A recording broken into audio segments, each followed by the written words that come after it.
It's just one part of the previous metaphor that I've been getting stuck on. That is that, so infinite consciousness, it's the sacrifice. It's the infinite consciousness has to forget, overlook the knowing of itself in order for the manifestation of an illusion. I'm not. You see, infinite something that is infinite can only know something that is infinite. There's no room in the infinite for the finite. Imagine a space, an infinite space, a vast, borderless, empty space, and then imagine a finite object appearing in the middle of that infinite space. The finite object would displace a little bit of the infinite space. A little bit of the infinite space would now be finite. Yes? At that moment, the infinite space would no longer be infinite. Yes? Because there's a finite object. In other words, you can't have a finite object in an infinite space. You can only have a finite object in a finite space. So for this, exactly the same way, the infinite can only know the infinite. God's infinite being can only know God's infinite being. Therefore, if God's infinite being wants to know something that seems to be other than itself, in other words, if it wants to bring a world into manifestation, bring something finite into manifestation, God's infinite being, infinite consciousness, must consent to forget itself. It must fall asleep. But why? That's what I'm wondering, is why does it want to bring forth something? Why does it want to bring forth the world? Why is this happening? The why question, this is very important. The why question cannot be answered. It's the wrong question. We cannot ask the why question of consciousness, because it is the mind that asks the why question of consciousness. But the why question presumes duality. Yeah? It presumes cause and effect. Therefore, implicit in the why question is time and cause and duality. So the mind, by asking consciousness, why do you do this? The mind is presuming that consciousness, infinite consciousness, is subject to the duality that it, the mind, believes is real. So it is the mind that superimposes its own limitations on consciousness and then says, why are you limited? And consciousness says, I'm not. So it's important to understand this, because if I were to give you I could give you a consoling answer, like, why does consciousness manifest the world? Because it wants to, or whatever reason I gave evolve, you. also. Because it wants to evolve, or because it's lonely, or because it, whatever it is. These answers are, it's like giving the mind a lollipop to suck on. It just puts the mind to sleep again. They're consolations to the mind. But they don't really put an end to the why question. They just put the why question to sleep. They don't uproot it. At some stage, the mind will come up again in a few hours or a few weeks or a few months. The mind will come up again with the why question, because these consolation answers are not satisfactory.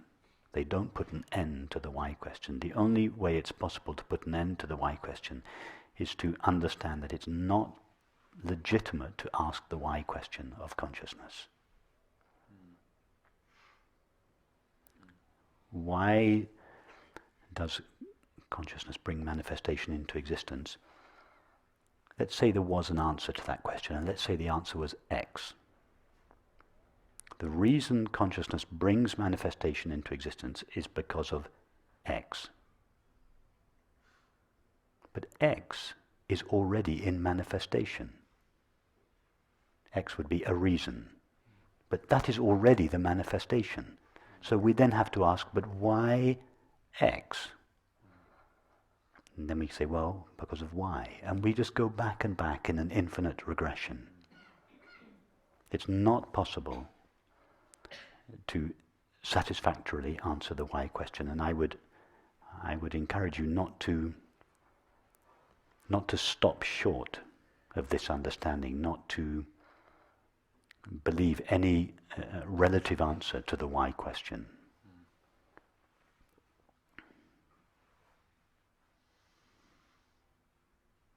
The very best, the best answer I know to the why question, why does consciousness bring manifestation into apparent existence? It would be an overflowing of love.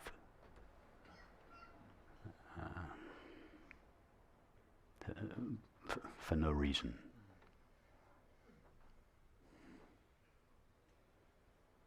Why does a woman want to have a child? It's just to make the love that is inside of her manifest on the outside of her, but for no reason. It's just like an overflowing of love. That's the best relative answer I know.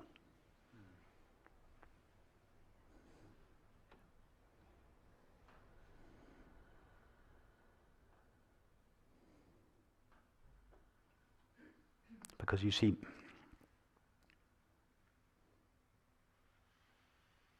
why does Mary overlook the knowing of her own mind? She only overlooks the knowing of her own mind from Jane's point of view.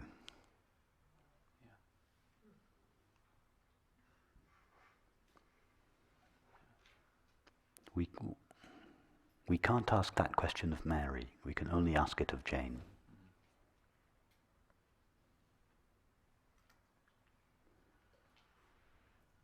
In other words, when we say Mary falls asleep to the knowing of her own being, even that is a concession to the existence of Jane.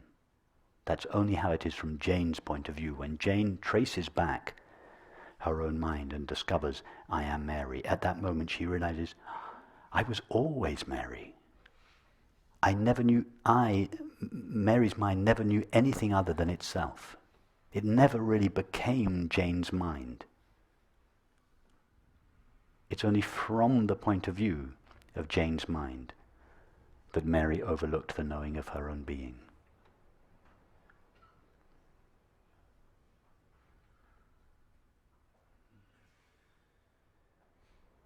What's very important is to understand that Mary's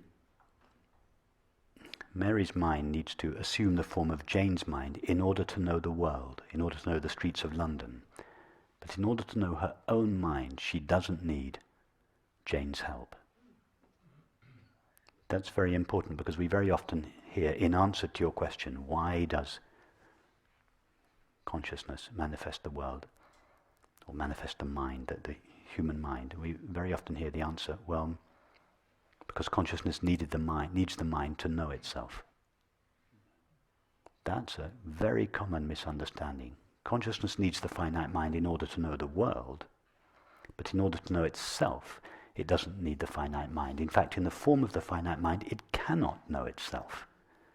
It has to cease being the finite mind in order to know itself. For obvious reasons, my mind struggles with this point. It struggled before with this point. What would you say to that in terms of the investigation, the proof, the experiential proof that infinite consciousness doesn't need a mind tracing its way back in order to know itself? It doesn't need me. Ask yourself the question, am I aware? What's the answer? Yes. Okay. The question, am I aware, is a thought. That's the finite mind. The answer, yes, is a thought. That is the finite mind. But now what happens to the finite mind in between those two thoughts? Because that's where the finite mind goes to find the answer. But in the absence of thought, what is left of the finite mind? It ceases to be finite. Mm-hmm. So the finite mind asks the question, am I aware? As that thought ends, the finiteness of the mind dissolves, and the essence of the mind is revealed, the experience of being aware. Mm-hmm. That's infinite consciousness. And then infinite consciousness takes the form of the finite mind again and answers yes, that's a second thought. But in between these two thoughts, the finite mind loses its finiteness. Mm-hmm. And all that is left is pure mind or infinite consciousness. Now that doesn't take time. It's the gap between thoughts, but there's no time there because there is no mind there, no finite mind. Mm-hmm. So from the point of view of the mind, there's nothing in between those two thoughts. From the point of view of reality, there is infinite consciousness between those two thoughts. Mm-hmm. So infinite consciousness in between these two thoughts. In the form of the mind, infinite consciousness knows these two thoughts. But in order to know itself, in order to answer the question, am I aware, consciousness had to lose its limitations. It had to lose its finiteness in order to experience itself. And the yes comes from consciousness's experience of itself.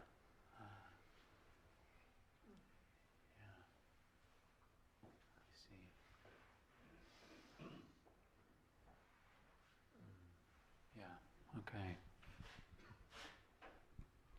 You know, I'm sure many of you have heard me tell this story about the Oxford professor. This time last year, Ellen and I went to a lecture in Oxford, this highly renowned professor of philosophy in Oxford, who was talking about the nature of consciousness.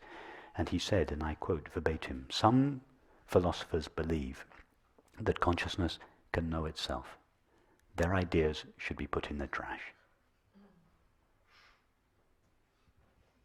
This is a highly respected professor of philosophy at one of the world's great educational establishments, lecturing to his students about the nature of consciousness, overlooking the most fundamental, obvious experience of consciousness, its knowing of itself. That consciousness's nature is to be self-aware.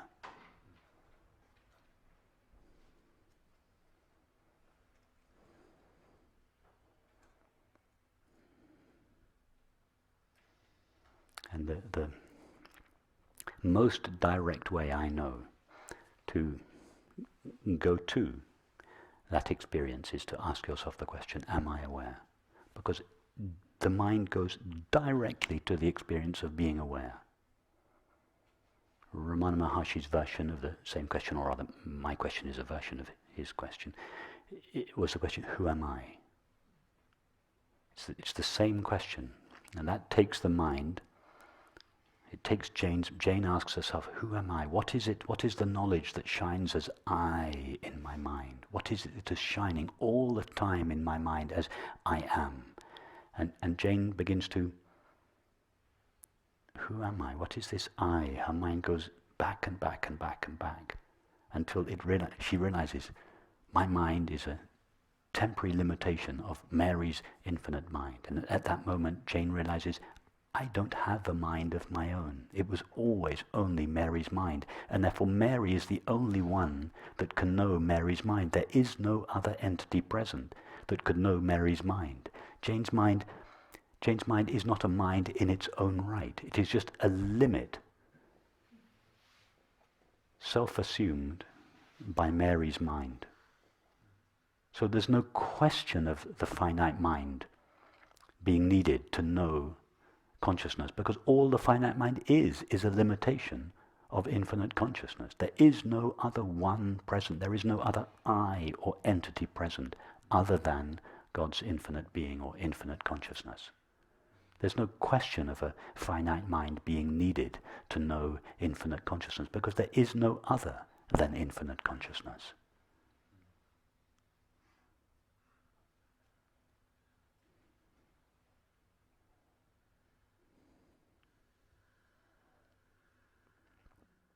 And this knowledge that shines in each of our minds, the knowledge I am, that shines in all 7 billion of us, however intelligent or unintelligent, whatever religion or sect or we belong to, everyone, at the heart of everyone's minds, shines the knowledge I am.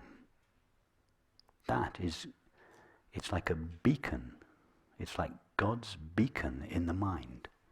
It is the access that all apparently finite minds have to infinite consciousness, to God's infinite being, and it shines in each of our minds. That light is dimmed by association with objects, thoughts, feelings, sensations, and perceptions. These are like veils that dim this beacon of light, but they never extinguish it. Hitler felt I am. In his case, and it's just an extreme example, but in most people's cases this I am is veiled by thoughts and feelings. But no matter how dense the thoughts and feelings, the feeling of being, the knowledge I am, still shines, even through the darkest thoughts and feelings. That knowledge I am is God's beacon, God's light shining in the mind. And hence the name I is the sacred name, because it's the name that everyone shares, whether we're Christians or Muslims or Jews or atheists or agnostics or everybody calls their essential self by the name I. And that I is the portal through which the mind passes on its way back to its source.